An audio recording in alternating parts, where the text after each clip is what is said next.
მოგესალმებით მეგობრებო, მოკლედ მინდა შემოგთავაზოთ უკანასკნელი 3 დღის მანძილზე განვითარებული ქრონიკა 19, 20 და 21 მარტის მოვლენები, რომელიც შეეხება ახლო აღმოსავლეთს და არა მარტო ახლო აღმოსავლეთს, საერთოდ ზოგადად მსოფლიოში მიმდინარე მოვლენებს, მაგრამ ძირითადად მაინც ახლო აღმოსავლეთს, იმიტომ მე ამ რეგიონში მძვინვარებს.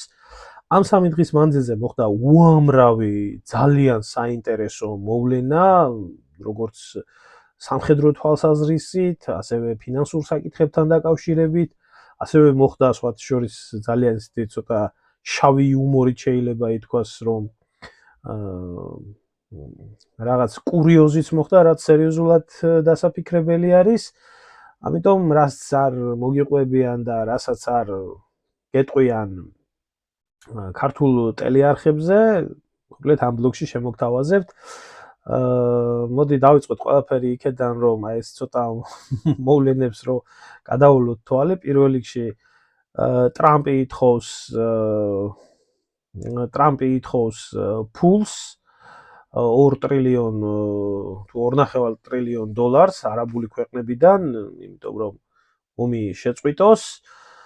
საინტერესო მოვლენა არის, რომ F-35, რომელიც ითვლებოდა ჩამოუგდებელ თვითმფრინავად და აღმოუჩენელ თვითმფრინავად, უჩინარად აღმოჩენილი იქნა, კუბაზე 90-იანი წლები არის.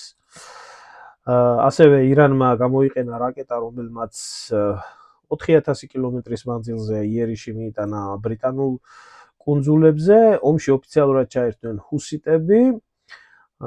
მოკლედ ბაზარზე 1 ტრილიონი დოლარი უკვე დაიკარგა. მიმდინარე მოვლენებიდან გამომდინარე და ერთი რომელიც ასევე არის ძალიან ცოტა კურიოზული, მაგრამ ბოროტი ხუმრობის ვარიანტი, ასე რომ ვთქვათ. ფრანგმა ჯარისკაცმა თავისი ავიამზიდის კოორდინატები გასცა. თუმცა ამ ყველაფერზე და სხვა რამეებზეც ეტაპობრივად, როგორც იტყვიან, წესის და რიგის მიხედვით გავყვეთ და ყველაფერს გაიგებთ. მოკლედ, პირველი დავიწყოთ მოვლენების 19 მარტიდან ამ ყველაფრის შეფასება. 19 მარტის მოვლენები იქნა იმით გამორჩეული, რომ ირანმა გააფართოვა თავისი დარტყმების მიმართულება და არა მარტო ორმუზის სრუტეს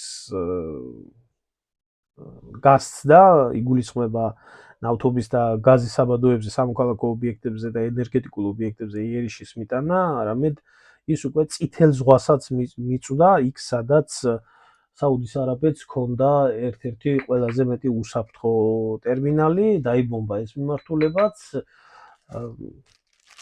ფაქტია, რომ ირანი თავის საცეცხლე წერტილებს აფართოვებს და ის არ შემოიფარგლება მარტო იმ ენერგეტიკული ობიექტებით, რომელი ენერგეტიკული ობიექტებიც არის განთავსებული მის რეგიონში. ამას ყველაფერს ირანის ხსნის თავისი თავდაცვითი ომის წარმოებიდან გამომდინარე, გაეროს 51 მუხლიდან, რომელიც თავდაცვის შესახებ არის ეს ყველაფერი.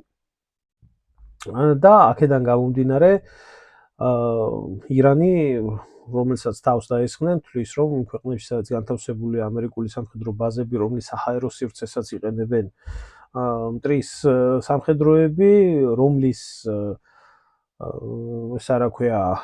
ენერგეტიკული რესურსები გამოიყენება ირანის წინააღმდეგ, ირანი თავზე ხელს არავის არ გადაუსვებს. ამას ყველაფერს რუკაზე გაჩვენებთ. ეხლა კიდე ერთი საინტერესო ამბავი მოხდა. ირანზე მიტანილი იერიშის შედეგად იქნა დაზიანებული ირანის ნავთობის ინფრასტრუქტურა, რომელი ინფრასტრუქტურაც სერიოზულ ზარალს წარმოადგენს, რაზეც ტრამპმა ატეხა ყვირილი, რომ არაფერ შუაში არ ვიყავიო და ისრაელმა უგანახორციელაო, მაგრამ ირანს ეს ყველაფერი ნაკლებად ადარდებდა, ამიტომ მათ იერიში მიიტანეს ყატარში, ყატარის ინფრასტრუქტურაზე, გაჩვენებთ ამ ყველაფერს რუკაზე, დაიბომბა გაზის ტერმინალები და გააფრთხილა ასევე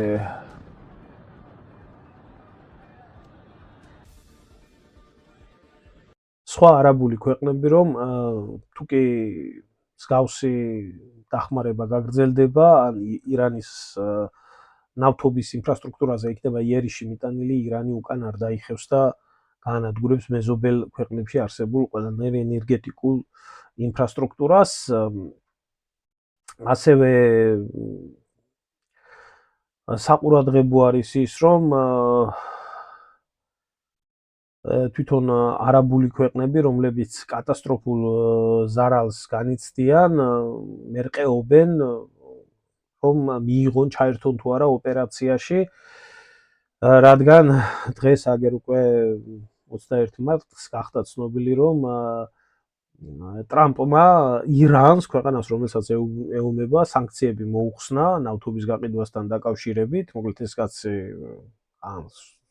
თლად ჭკვიანი არის, ან თლად ჭკვიდან გადასული არის და მისცა საშუალება, რომ ირანმა გაყიდოს ნავთობი. ეს ყველაფერი დაკავშირებულია, რა თქმა უნდა, იმასთან, რომ ნავთობის დეფიციტი რაც არის ბაზარზე იქნა შევსებული და ფასი არ გაიქცეს მაღლა-მაღლა, მეორე კი სტიმულს აძლევს ამ მხრივ არაბულ ქვეყნებს, რომ მათაც რამენაირად მიიღონ მონაწილეობა ოპერაციაში, თორემ აი ირანი ყიდის ნავთობს და თქვენ ნავთობის გაყიდვის გარეშე რჩებით. მოკლედ, ასევე ტრამპი არის გაწმილებული, რომ ნატოს მოკავშირეებს, რომლებსაც მოუწოდებდა, რომ ისინი ჩართულიყვნენ ომში და აუცილებელი იყო ირანზე ზეწოლა და ასევე გვერდის აბმა განეხორციელებიათ მოკავშირეებს, რომ ეს ომი რაც შეიძლება მალე დამთავრებულიყო, თუმცა ამ ყველაფერთან დაკავშირებით ევროპელმა მოკავშირეებმა გამოუცხადეს ტრამპს, რომ ჩვენ არ შეგვიძლია დახმარება, მერცმა პირდაპირ განაცხადა იმასთან დაკავშირებით, რომ თუკი მსოფლიოს ნომერ პირველი არმია, რომელსაც გააჩნია უზარმაზარი და უძლიერესი საზღვაო ფლოტი, გახსნას ორმუზის სრუტე უნარო არის, როგორ შეძლებენ ევროპელები ამ ყველაში დახმარებას, რომლებსაც რამოდენიმე ფრეგატი ყავთ და რომელთა საშუალებითაც ისინი ვერ მოახერხებენ ამ ყველაფრის, ასე რომ ვთქვათ, ამ ყველაფრის გახსნას, როდესაც ომი დამთავრდება, შემდეგ ჩაერთვებიან მშვიდობიანად დერეფნის კონვოირებაში, მაგრამ მანამდე არაფერი. პარალელურად ხდება მოვლენები იმის შესახებ, რომ მსოფლიო ბაზარზე კატასტროფული ვარდნა არის, რომელიც მალე ალბათ ეკონომიკურ კრიზისში იქნება გადაზრდილი. მსოფლიოს წამყვანმა კომპანიებმა, თქვენ ხედავთ, იზარალეს დაახლოებით 1 ტრილიონი დოლარის შემოსავალი და რათაც მეტი ხანგრძლივდება ომი, ეს ყველაფერი უფრო და უფრო ურტყამს მსოფლიო ეკონომიკას. მაშასე გადავიდეთ უშუალოდ რუკაზე, უფრო მეტი ინფორმატიული რომ იყოს, თვითონ 19 მარტის ამბები, თუმცა მანამდე სანამ რუკაზე გადავალთ და რუკა ერთიანი იყოს, მანამდე ქრონოლოგია გავაგრძელოთ და ისიც ვთქვათ, თუ რა მოვლენები შეიძლება მომხდარიყო აი 20-ის და 21-ის პერიოდში. აქ ძალიან საინტერესო, მე უბრალოდ გამოვყოფ აი ამ მომენტებს, იმიტომ რომ აქ ძალიან საინტერესო მომენტები არის. მაგალითად 20 მარტს რუსეთში შეტანილი იქნა ესეთი კანონი სახელმწიფო დუმაში, რომელიც ითვალისწინებს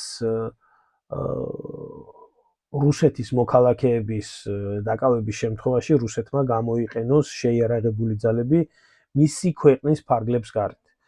რუსეთს ჰქონდა 2008 წლის ომის შემდეგ ეს დოქტრინა, რომელიც დოქტრინაც ითვალისწინებდა იმას, რომ თუ რუსეთის მოქალაქეებს საფრთხე დაემუქრებათ, ისინი ბირთვული იარაღის ჩათვლით ყოფილიყვნენ ჩართული ომში, ეს 2008 წლის შემდეგ მიიღეს, საქართველოსთან ომის შემდეგ მიიღეს ეს ყველაფერი, მაგრამ აი ხლა ამ კონკრეტულ შემთხვევაში, რადგანაც გახშირებული არის რუსულ ფლოტზე თავდასხმები, ასევე რუსეთის სამოქალაქო ინფრასტრუქტურა, ის იგივე როგორიც არის ბუშერას ატომური სადგური და არის ირანში განთავსებული, იქ რუსი სპეციალისტები არიან, რუსული ტექნოლოგიები არის. ძალიან სერიოზულ პრობლემას წარმოადგენს რუსეთისთვის, ამიტომ რუსეთი იტოვებს უფლებას, რომ მათ დასაცავად შეიარაღებული ძალები გამოიყენოს, რამაც შეიძლება რუსეთის ჩართვა ომში გამოიწვიოს ჩვეულებრივად. ეს კანონპროექტი შეტანილი არის და ალბათ დამტკიცდება კიდეც.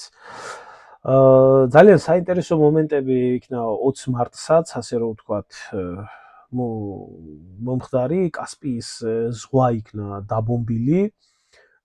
კასპიის ზღვის ინფრასტრუქტურა, ასევე ტაჯიკეთიდან იქნა გამოგზავნილი არავინ იცის ჰუმანიტარული დახმარება, არავინ იცის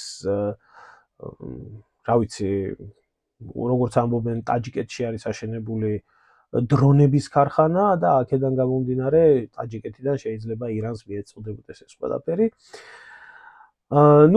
მოკლედ, დანარჩენს თანდათან ეტაპობრივად გავყვებით, ამიტომ მოდი დავიწყოთ 19 მარტის მოვლენების მიმოხილვით ეს ყველაფერი. გადავიდეთ უშუალოდ რუკაზე და რუკით მოვახდინოთ ამ ყველაფრის მარტივად გასაგები რომ გახდეს თქვენთვის ამ ყველაფრის შეფასება და აღწერა, იმიტომ რომ რუკით დანახული რეალობა მაინც სულ სხვა რეალობა არის და აქედან გამომდინარე უფრო მარტივად არის ყველაფერი გასაგები. მაშ ასე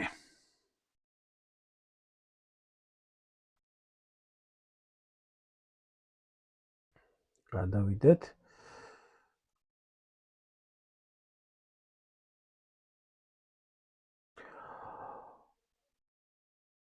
პირველი რაც მინდა გაჩვენოთ, რაზეც გეუბნებოდით, პირველი მომენტი არის ის, რომ ეს არის ძირითადად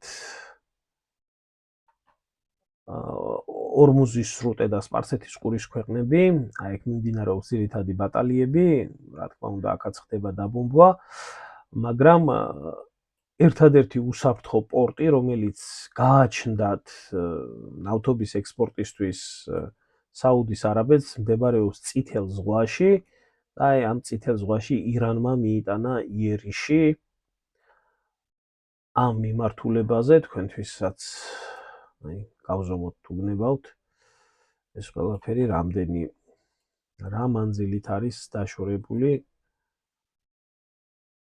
ირანიდან. ეს არის სადღაც 1290 კილომეტრი, 1300 კილომეტრის მანძილზე ირანმა განახორციელა იერიში. აი, აქ არის განთავსებული ეს ნავთობტერმინალები.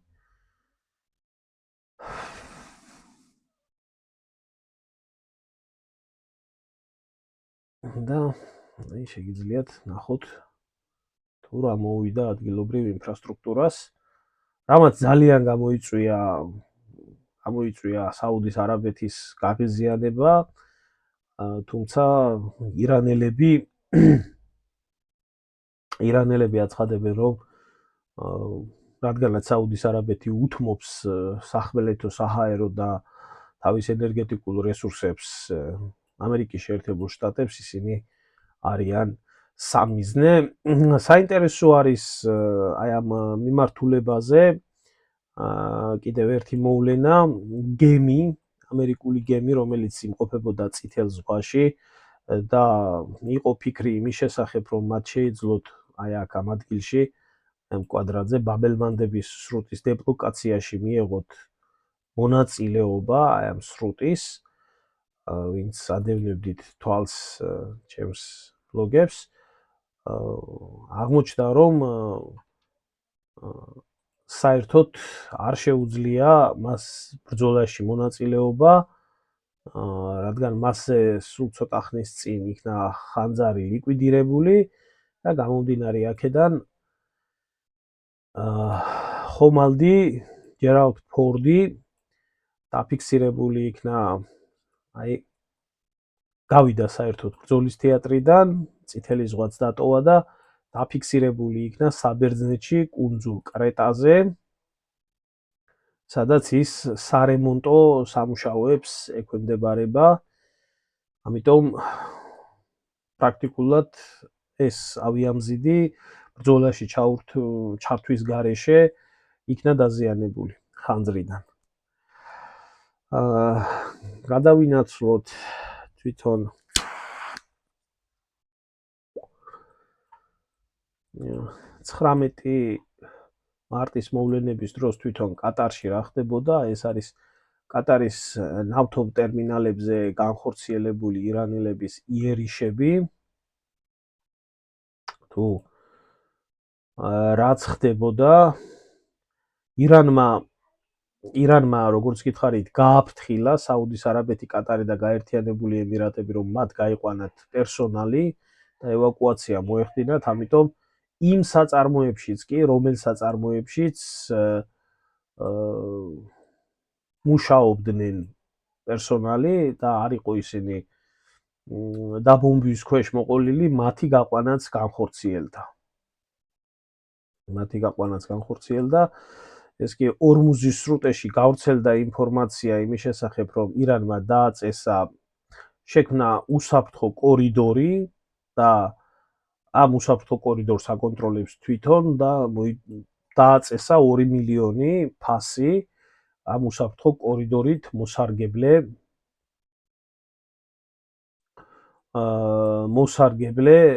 ქვეყნებისთვის უსაფრთხო კორიდორის გავლა.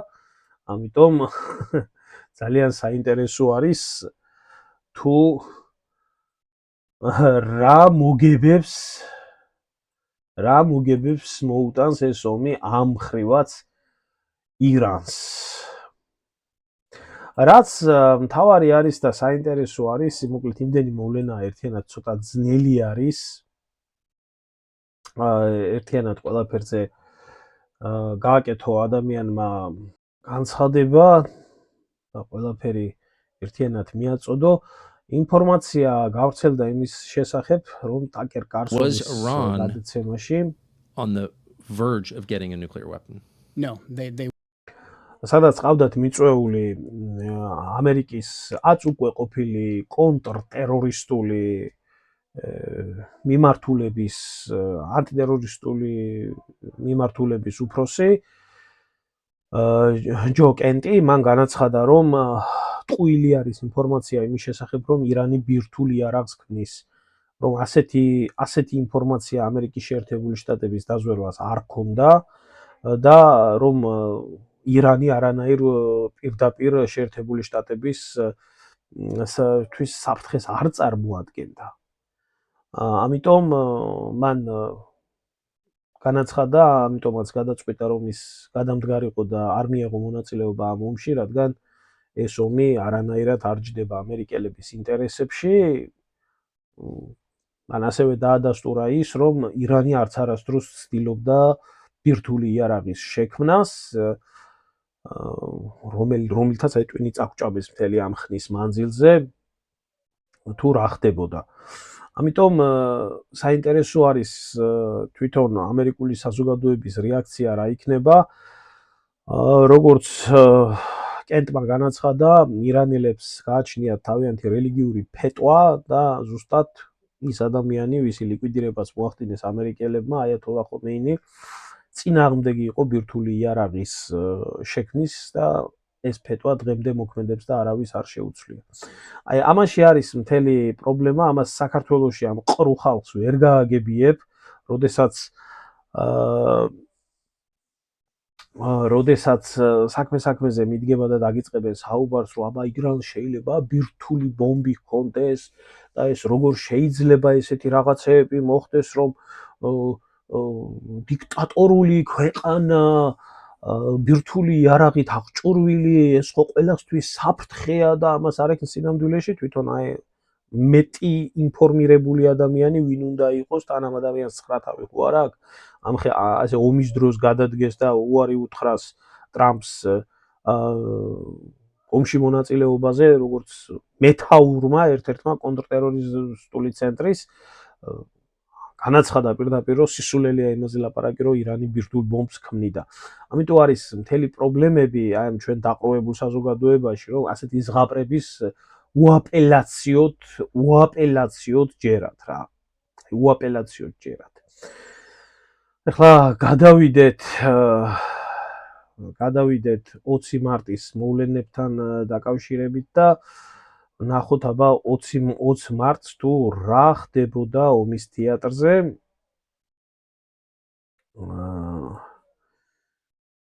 მოკლედ 20 მარტის მოვლენებში გაცრავად ერთი წამით 20 მარტის მოვლენებისთვის იყო შემდეგი რეალობა. ეს დღე იქნა განსაკუთრებულად გამორჩეული იმით, რომ როგორც გახდა ცნობილი ყველასთვის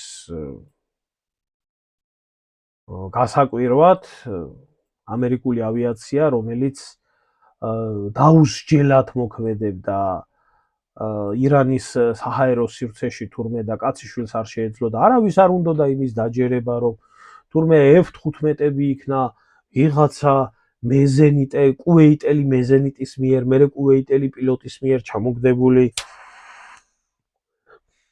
თურმე ამერიკული ავიამზიდისა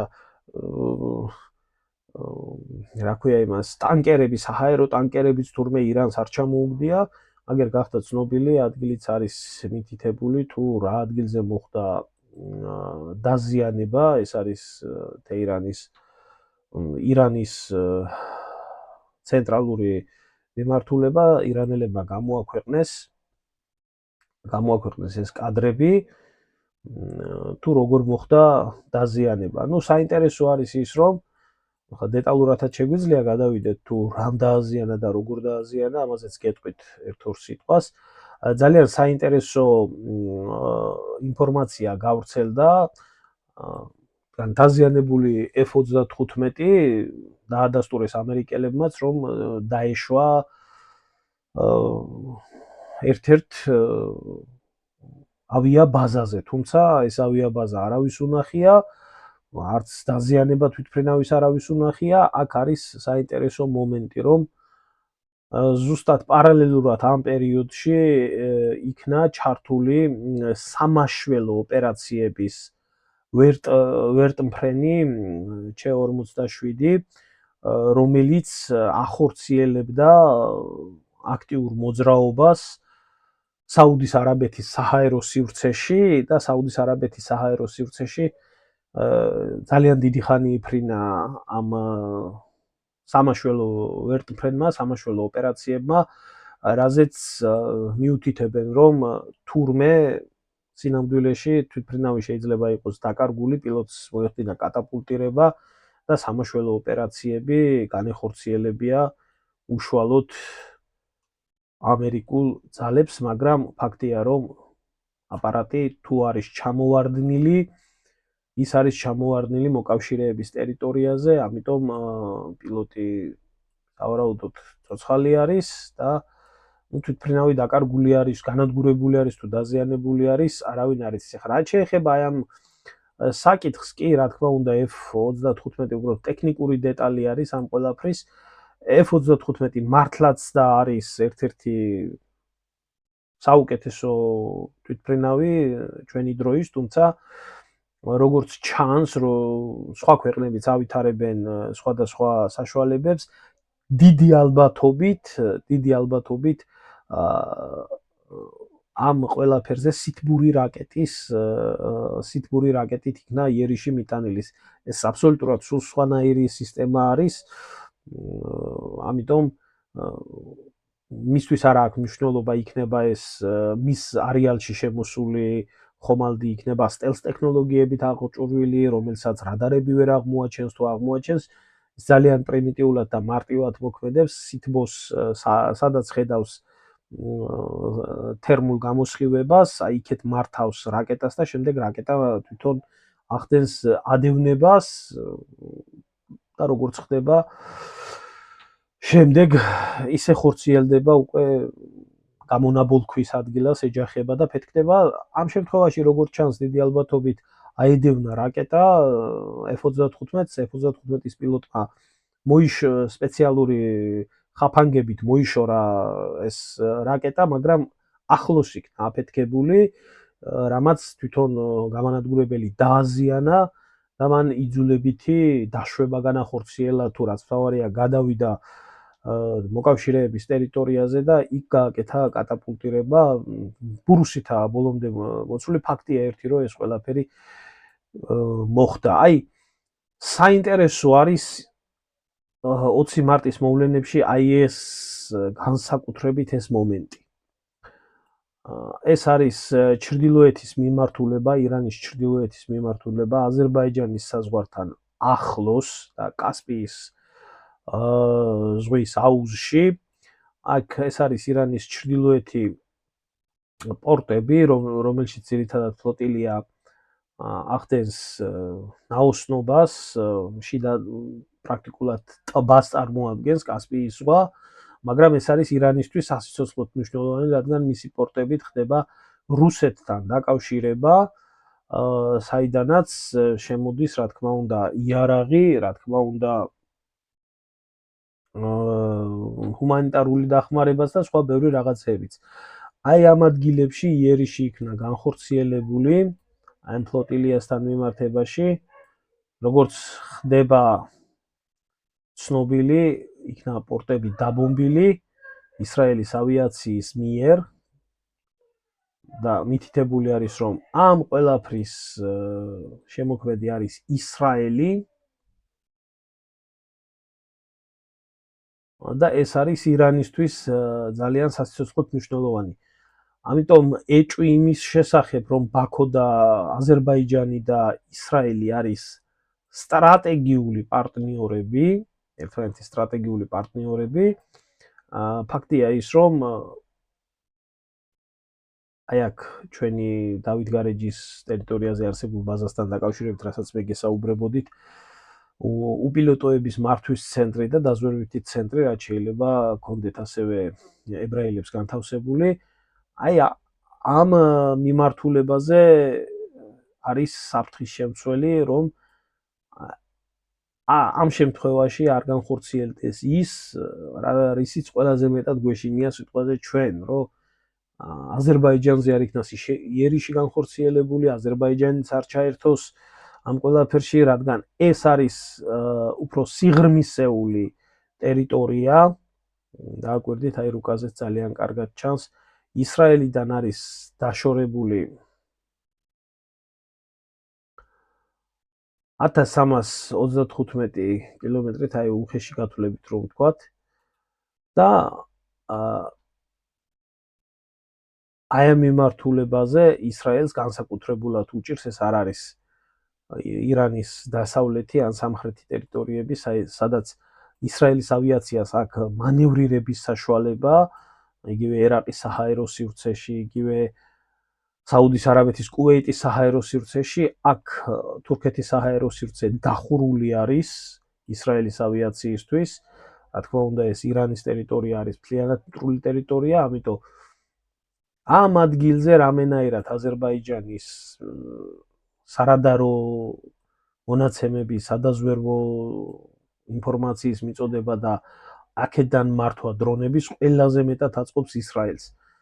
არ ვიცი, ვერ ვიტყვი ვერაფერს წინასწარ, მაგრამ ამ მიმართულებაზე სასიცოცხლოდ ჭირდება ისრაელს აზერბაიჯანის დახმარება, რომელიც მისი სტრატეგიული პარტნიორია და რადგანაც აი ამ მიმართულებაზე იქნა იერიში მიტანილი, ეს აჩენს ეჭვს, რომ შესაძლებელია ისრაელის დაზვერვა აზერბაიჯანის მიმართულებიდან ღებულობდეს ინფორმაციას კასპიის პირეთში. ასევე გავრცელდა ერთი საინტერესო ამბავი, რომელიც შეიძლება ზოგიერთებისთვის იყოს ნაკლებად მნიშვნელოვანი, მაგრამ არის ძალიან ყურადსაღები. ტაჯიკეთში გამოჩნდა უზარმაზარი კოლონა, საავტომობილო კოლონა, რომელიც დაიძრა, რომელიც დაიძრა ირანის მიმართულებით. დააკვირდით ახლა აი ამ მომენტს. აქედან ირანის საზღვრამდე არის დაახლოებით 650 კილომეტრი, ამ მიმართულების მარში მოუწევთ, როგორც აცხადებენ ტაჯიკეთში, ეს არის ჰუმანიტარული დახმარება, მაგრამ ჰუმანიტარული დახმარება ახლა ისეთი გაჭირვებული ქვეყანაა ტაჯიკეთი, თავისთვის ვერ მიუხედია ირანს როგორ უნდა დაეხმაროს, მაგრამ არის ინფორმაცია, რომ ტაჯიკეთში ირანმა ააშენა თავის დროზე დრონების ქარხანა და თავის ტერიტორიაზეც რომ შეექმნას პრობლემა, დრონების მოწოდებას ახორციელებს უკვე ტაჯიკეთიდან. და თუკი ტაჯიკეთიდან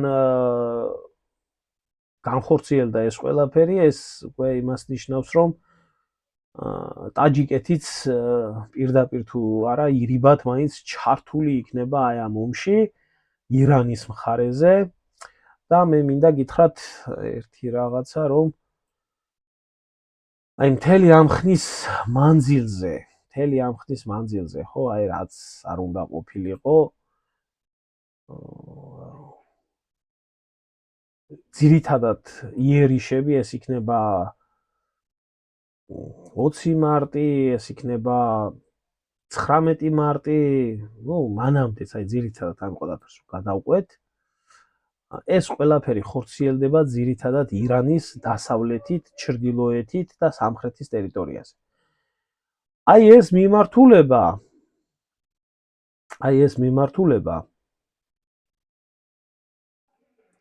ესე გაფართოებულად შევხედოთ, უფრო უკეთესი შესახედია და უფრო უკეთესი აღსაქმელია. აი ეს მიმართულება ირანის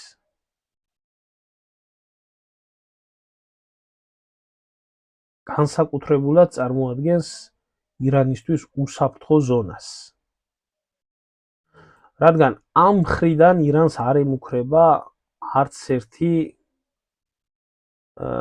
მტრული სახელმწიფო. არც ერთი მტრული სახელმწიფო, აი ეს აკვატორია, რომელი აკვატორიაც არის. არც ზღვა აკრავს, არის ირანულ ენაზე მოლაპარაკე, ასევე თურქული ტომებით დასახლებული ტერიტორია და აი ეს კვადრატი, არადა ეს არის უზარმაზარი ტერიტორია, ირანისთვის არის უსაფრთხოების ბუფერი. ამ მიმართულებაზე ისრაელის ავიაციის ფრენა გამორიცხულია, ასევე ამერიკული ავიაციის ფრენა გამორიცხულია, იმიტომ რომ მათ მოუწევთ გადალახონ უზარმაზარი, ისედაც აი ახლა გაჩვენებთ თუ რა მანძილზე არის დაშორებული ფლოტი, ამერიკული ფლოტი ამ მიმართულებიდან. აი ეს არის ამერიკული ფლოტი, რომლის რა ვთქვათ, მანძილი ირანის ჩრდილოეთის საზღვრამდე არის დაახლოებით 2100 კილომეტრი თითქმის. მოკლედ, აი ეს ზონა, ეს აკვატორია თავიდან ბოლომდე შეიძლება ჩაითვალოს, რომ ეს არის ირანისთვის უსაფრთხოების ზღუდე და ისინი ამ უსაფრთხოების ზღუდეს თავისთავად გამოიყენებენ. ახლა რაც ერთი კიდე საინტერესო ამბავი გავრცელდა 20 მარტს, ეს იყო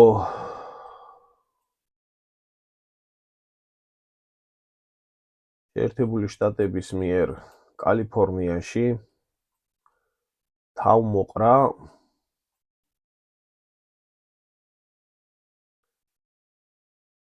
სადესანტო ხომალდების და საზღვაო ქვეითების, რომლებიც ემზადებიან ირანზე იერიშის განსახორციელებლად ჩაერთონ ოპერაციაში, მაგრამ უნდა გავითვალისწინოთ, რომ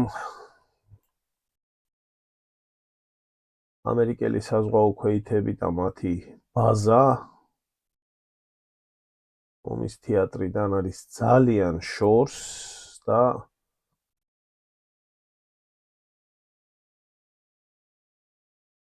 არის დაახლოებით, ახლა ვიგეტყვით, რამდენი 1000 კილომეტრი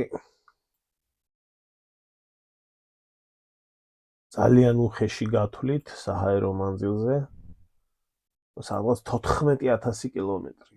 14000 კილომეტრის გადალახვა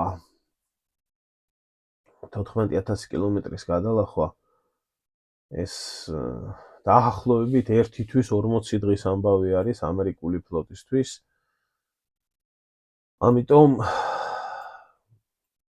ძნელად საფიქრებელი არის, რომ საერთოდ ეს საზღვაო ქვეითები ჩაერთვებიან ომში, იქნება სახმელეთო ოპერაცია, არ იქნება სახმელეთო ოპერაცია, იმიტომ რომ 45 დღის მანძილზე, 1 თვის მანძილზე ფიზიკურად ძალა არ არის განთავსებული ახლო აღმოსავლეთში, რომელსაც შეუძლია ირანზე იერიშის განხორციელება. თუ კი ეს ყველაფერი ამ სამხედრო ლოგიკას დაექვემდებარება 40-45 დღის მანძილზე შეერთებულმა შტატებმა უნდა გააგრძელოს აი ესეთი სტილის ომი, საჰაერო დარტყმები, რაკეტები, ავიაცია, ასე შემდეგ და პარალელურად ირანი რასაც აკეთებს, ძალიან ცუდი დღეები აქვს ისრაელს დამდგარი, ძალიან ცუდი დღეები. ნავთობ გადამამუშავებელი ქარხნები ჰაიფაში და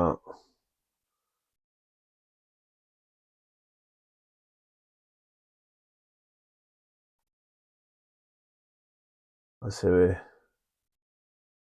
ბირთვული კვლევითი ცენტრები დაბომბილია, წუხელ დაიბომბა ეს ყველაფერი. ასე რომ ირანი ამ ხნის მანძილზე სერიოზული ქაოსის დათესვას შეძლებს თელს ახლო აღმოსავლეთში და არა მარტო ახლო აღმოსავლეთში.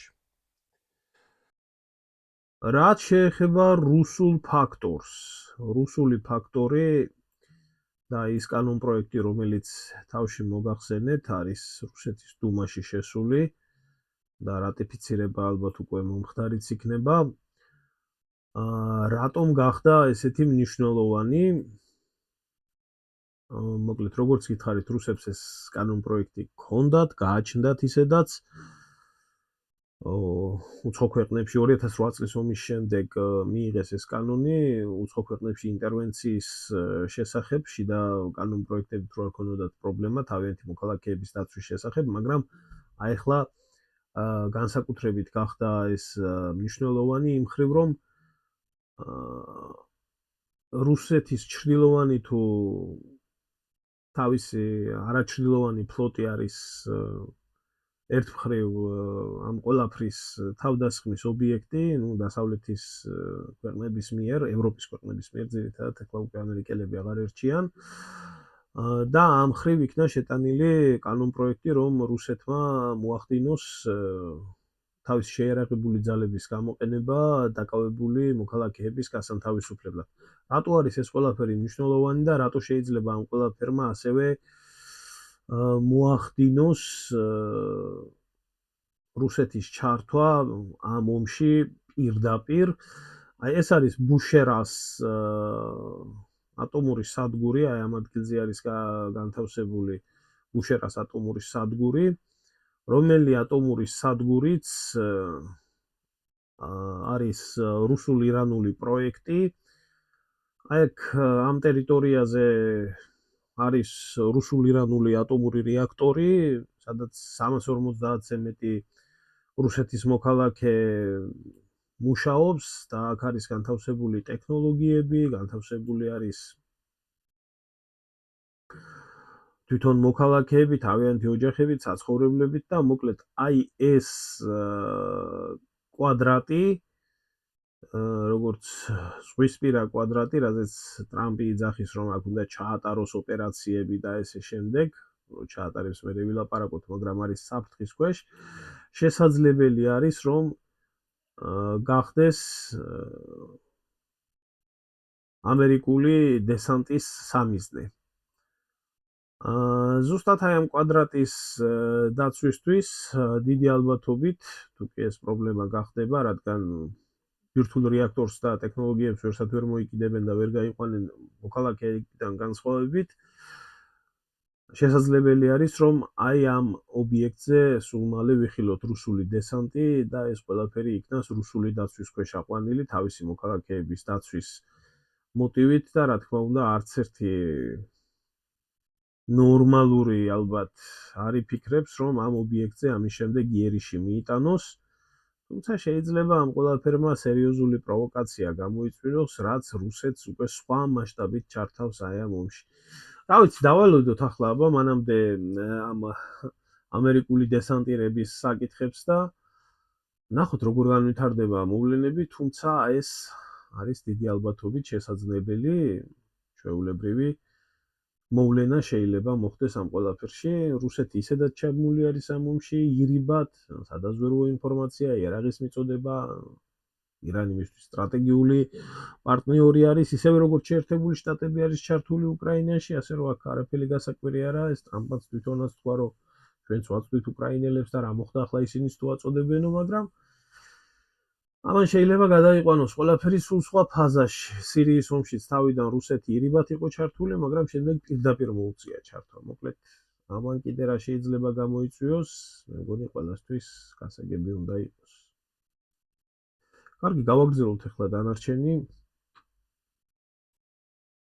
21 მარტის მოვლენებზე და გადავხედოთ 21 მარტი რითი იყო გამორჩეული. 21 მარტს ტრამპმა და ამერიკის შეერთებულმა შტატებმა მოუხსნეს ირანს ბლოკადა, რომელი ბლოკადაც იყო ნავთობთან დაკავშირებული.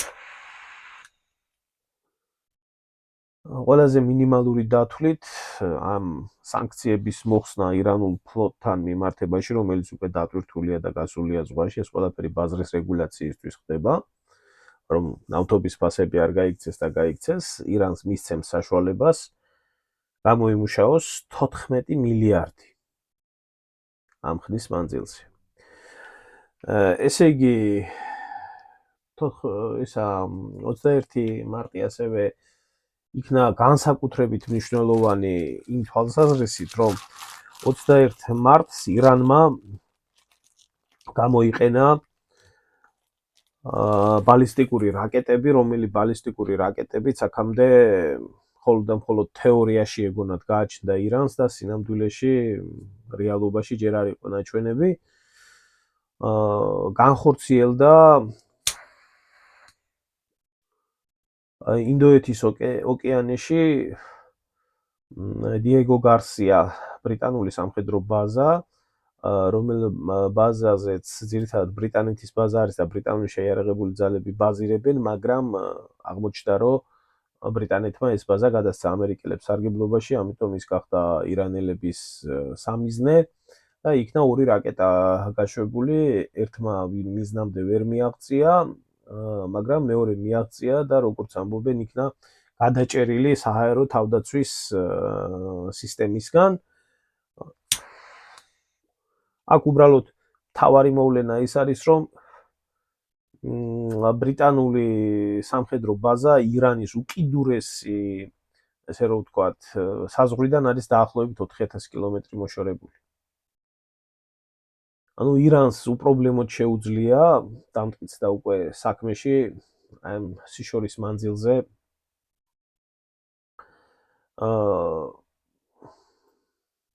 ნებისმიერი ობიექტის დაბომბვა, რაზეც დიდი პანიკა არის ატეხილი, ისრაელი ერთ წივილ-კივილს ტეხავს, იმიტომ რომ თურმე საქმე იმაში არის, რომ ნატოს ქვეყნებსაც დაბომბავს, თურმე ნატოზე ზრუნავენ ახლა ისრაელში. ასევე ეს დღე იქნა გამორჩეული იმითაც, რომ საუდის არაბეთმა ბაზების დათმობა განახორციელა, ამას რუკაზე გაჩვენებთ და არის საუბარი იმის შესახებ, რომ საუდის არაბეთი და ემირატები შეიძლება ჩაერთონ ოპერაციებში, რადგან ძალიან დიდი ზარალი ადგებათ აი ამ ქვეყნებს და ყველაზე მეტი საინტერესო არის ის, რომ ტრამპი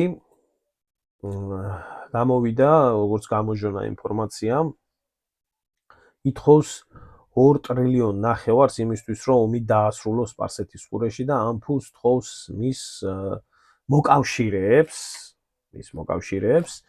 ამიტომ საქმე იმაში არის, რომ თუ ომი გაგრძელდება, 5 ტრილიონი დაგიჯდებათო და თუ ომს სწრაფად დავამთავრებო, მაშინ 2 ტრილიონ ნახევარი გადამიხადეთ და ომი დამთავრდებაო.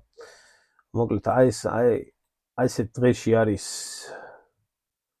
ტრამპი და მისი ეპშტეინის კოალიცია და ჩვენ ახლა გადავხედოთ მოვლენებს თუ როგორ და რანაირად ვითარდებოდა 21 მარტის მოვლენები უშუალოდ რუკაზე. და აი 21 მარტი და ეს ირანი, არაბეთის ზღვა, აქ განთავსებული ამერიკული საზღვაო ძალები და აი ეს არის ეს ბაზა, ეგრეთ წოდებული დიეგო გარსია.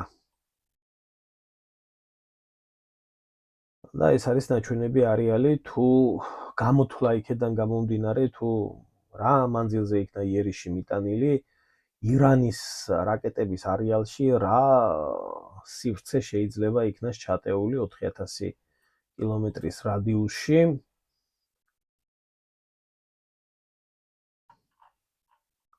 ეს არის თავად ბაზა, რომელიც ბაზაც არის ამ მომენტისთვის ამერიკელების დაქვემდებარებაში და ბრიტანელებმა მისცეს საშუალება რომ გამოიყენონ, ამიტომ გახდა ეს ბაზა სამიზნე.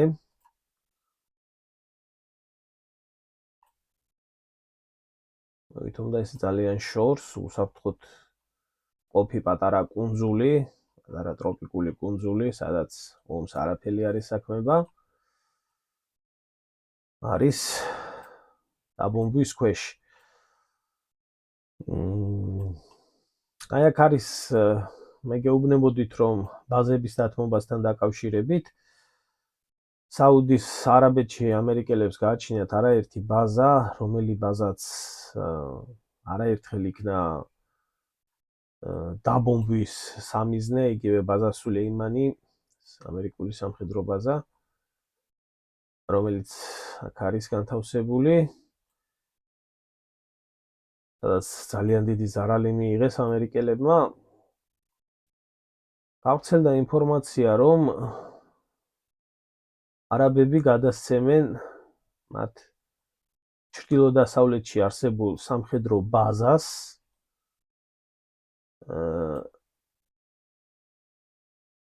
ამერიკულ სამხედრო საჰაერო ძალებს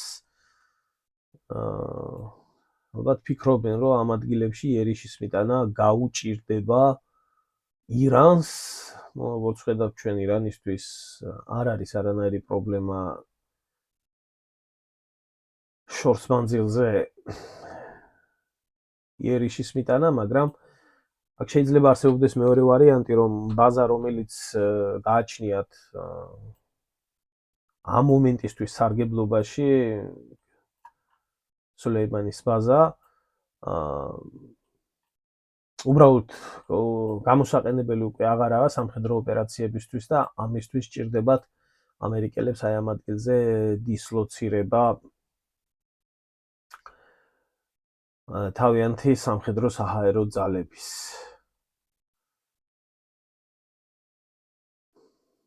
რაც შეეხება ისრაელს, აქ გრძელდება დაბომბვები. ეს ქალაქი ხაიფა ამისაა და მთლიანად დაასწორონ მიწასთან, თავარი საწარმო ქალაქი. ასევე გუშინ იქნა იერიში მიტანილი ისრაელის სამხრეთით აქ ამ ადგილებში რაც იმას ნიშნავს, რომ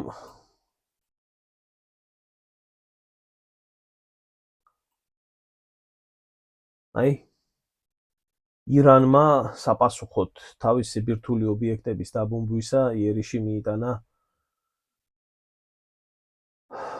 ისრაელის ბირთვულ ობიექტებზე გუშინ მთელი ღამის მანძილზე ვრცელდებოდა ეს ინფორმაცია, ვრცელდებოდა ვიდეო კადრები, როგორ უმოწყალოდ ბომბავდა ირანული რაკეტები დიმონას ბირთვულ ობიექტს, ინსტიტუტს და ბირთვულ ინსტიტუტს და მის ირგვლივ მდებარე ტერიტორიას, ზუსტად მსხვერპლის რაოდენობაზე ძნელია საუბარი, მაგრამ ფაქტია, რომ ძალიან სერიოზული დარტყმის ქვეშ იმყოფებიან ებრაელი მეცნიერები, სამხედროები, ცალკე ჰესბოლა არის გააქტიურებული, მოკლედ ომი არის სრულმასშტაბიანი გადასული. ასევე მიმდინარეობს სახმელეთო ოპერაციები და სახმელეთო ბრძოლები ლიბანის მიმართულებაზე, ჰესბოლასა და ისრაელის ჯარისკაცებს შორის.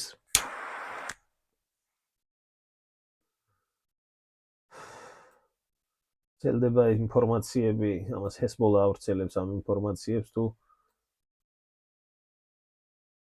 როგორ ახორციელებენ ისინი იერიშებს ისრაელის შეიარაღებულ ძალებზე. ასევე ისრაელი ავიადარტყმებს არ წყვეტს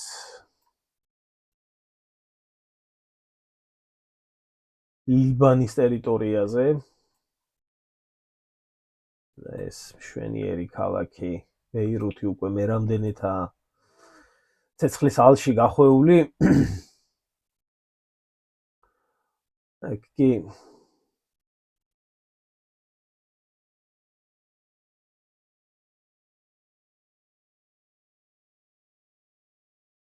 კვიპროსის ტერიტორიაზე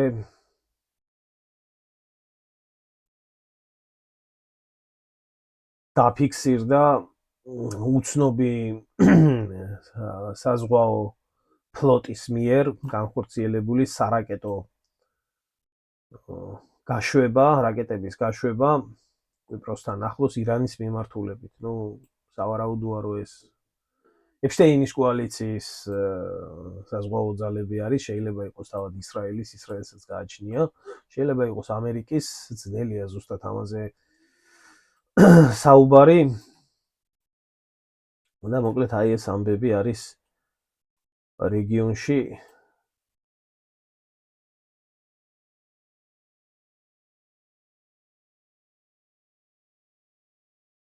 მარც ბევრი რაღაცა ხდება, ცოტა ძნელია ყველაფერი უბრალოდ აღწეროთ, ან მოსაწყენიც გახდება ბლოგი ისედაც ჭარბი ინფორმაციით გადაგტვირთეთ და კუბას მინდა შევეხო ცოტა ხნით, რადგან კუბაზე არის ბლეკაუტი, ეგრეთ წოდებული, ანუ 90-იანი წლები არის კუბაზე, სიბნელე, ჩაბნელებულია ყველაფერი. მათ არ გააჩნიათ საწვავი ენერგომომარაგებისთვის, თავის დროზე ვენესუელადან ხდებოდა კუბის მომარაგება, მაგრამ რაც ვენესუელაზე კონტროლი დაამყარეს ამერიკელებმა, მას შემდეგ გამოცხადებულია კუბის ბლოკადა. და როგორც არის ცნობილი, რუსული ტანკერები მიემართებიან კუბაზე ნავთობით დატვირთული, თუმცა სანამდე რუსული ტანკერები მივლიან კუბამდე, მანამდე სერიოზული პრობლემები იქნება, ნავთობს კიდე ჩატვირთვა უნდა, გადამუშავება უნდა და მოკლედ კუბა აგრძელებს სიბნელეში ცხოვრებას. რაზეც ტრამპი აცხადებდა, რომ მან შეიძლება დაიპყროს კუბა, ეს ამ მომენტისთვის მიმდინარე მოვლენები არის უკვე 22-ია, 22 მარტია.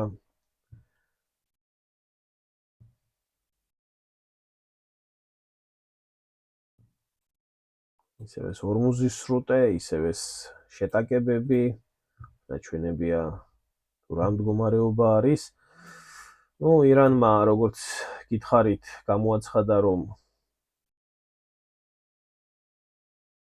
ისინი შექმნიან უსაფრთხოების კორიდორს და ამ უსაფრთხოების კორიდორში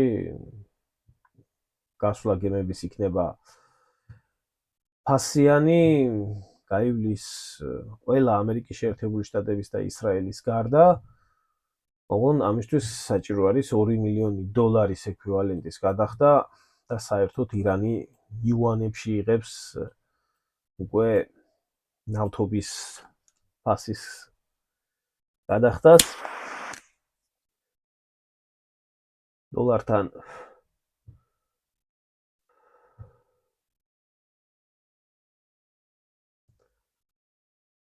ეს კუნძულები, რომელ კუნძულებზეც არის საუბარი, რომელზეც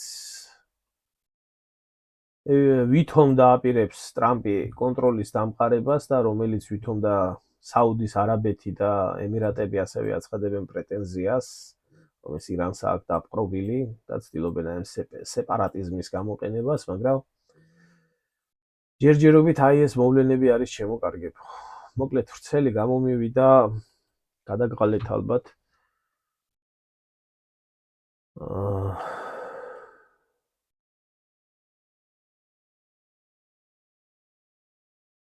კვიპროსში რა ხდება?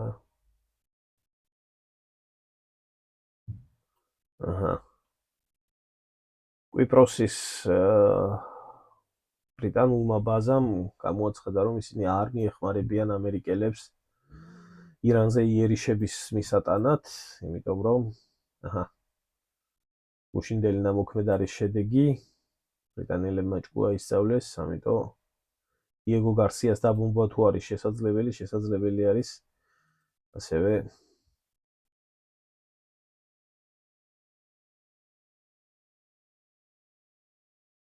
სირიაში კიდე ინციდენტებია. მოკლედ ალშია გახვეული ყველაფერი და დაველოდოთ მოვლენების განვითარებას.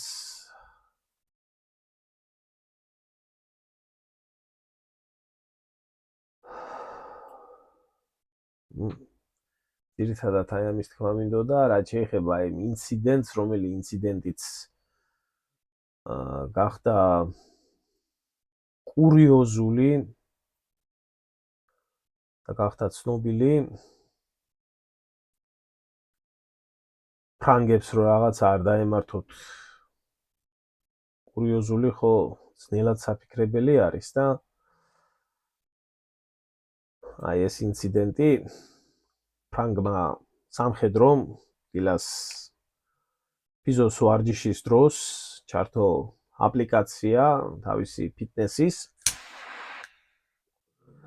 რამაც გასცა ფრანგული ავიამზიდის გადაადგილების მარშრუტი რეალურ დროში, რაც რა თქმა უნდა არ გამორჩენიათ ირანულ სპეცსამსახურებს, ირანულ დაზვერვას და მე არ ვიცი ახლა ალბათ ამ სამხედროს საერთოდ თუ დატოვებენ სამსახურში და რა ბედიელის მეწოდება კიდეც ადამიანურად რო გითხრათ, მაგრამ როდესაც ომია, მსგავსი რაღაცეებიდან ყველამ უნდა შეიკავოს თავი და მით უმეტეს თანამედროვეობის ომებში ეს უკვე დადასტურებული არის. ერთმა ასეთმა ელემენტარულმა შეცდომამ შეიძლება საერთოდ დაღუპოს მთელი ქვედანაყოფი. მოკლედ არ ვიცი შემოგარგებო, რამდენად მოვახერხე თქვენთვის ამ დღეების ინფორმაციის გადმოცემა, იძულებული გავხდი ტექნიკური მიზეზების გამო ბლოგი გამეწყვიტა და ორ ნაწილად ჩამეწერა, ამიტომ რა ვიცი თუ რაღაცეები უცებ აზრში არ დაემთხვა, ან განმეორება იქნას, არ გამიბრაზდეთ. დანარჩენი კიდე ვისაც გაინტერესებთ, გამოიწერეთ გვერდი, გააზიარეთ, ეს უსაფრთხო და უფასო არის და შემოგვიერთდით Telegram არხზე, სადაც რეალურ დროში ოპერატიულად მიიღებთ ინფორმაციას ამ ყველაფრის შესახებ, რასაც შემდეგ დეტალურად იყვებით აი აქ. დიდი მადლობა ყველას ყურადღებისთვის, კარგად ბრძანდებოდეთ.